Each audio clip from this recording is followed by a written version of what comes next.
ایک ایسا عالم تھا جس کی ہر دعا قبول ہوتی تھی، لیکن لالچ نے اسے اتنا گرا دیا کہ وہ کتے جیسی مثال کا حقدار بن گیا۔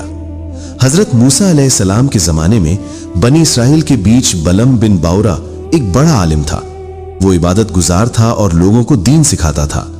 جب حضرت موسیٰ علیہ السلام اپنی قوم کو مصر سے نکال کر فلسطین کی طرف لے جا رہے تھے، اس علاقے میں ایک ظالم بادشاہ حکومت کرتا تھا۔ جب اس نے حضرت موسیٰ کے بارے میں سنا تو وہ خوف زدہ ہو گیا۔ وہ بلم نامی شخص کے پاس گیا اور اس کے سامنے ڈھیروں سونا چاندی رکھ کر کہا، موسیٰ کی قوم کے خلاف بد دعا کرو اور یہ سب مال تمہارا ہوگا۔ بلم نے بد دعا کا ارادہ کیا، مگر اللہ تعالیٰ نے خواب میں اسے منع کر دیا اور فرمایا، موسیٰ میرا بندہ ہے، اس کے خلاف بد دعا نہ مانگو۔ چنانچہ اس نے انکار کر دیا۔ لیکن جب بادشاہ مزید دولت لے کر آیا تو بلم کے دل میں لالچ آ گیا اور اس بار وہ تیار ہو گیا۔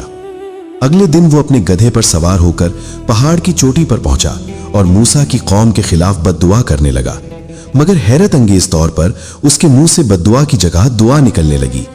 وہ جتنا بھی کوشش کرتا زبان سے یہی نکلتا، یا اللہ موسیٰ کی قوم پر رحم فرما اور انہیں کامیابی عطا کر۔ جب وہ اس میں ناکام ہو گیا تو اس نے ایک شیطانی چال چلی۔ اس نے بادشاہ کو مشورہ دیا کہ خوبصورت عورتیں بھیجو تاکہ لوگ گناہ میں مبتلا ہو جائیں، اور یہی ہوا۔ کچھ لوگ گناہوں میں پڑ گئے جس کے نتیجے میں عذاب آیا اور ہزاروں لوگ ہلاک ہو گئے۔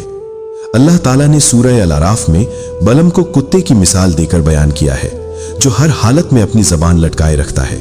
یہ اس کے عبرتناک انجام کی نشانی ہے۔ اگر ویڈیو پسند آئے تو ویڈیو کو لائک کریں اور چینل کو سبسکرائب ضرور کریں۔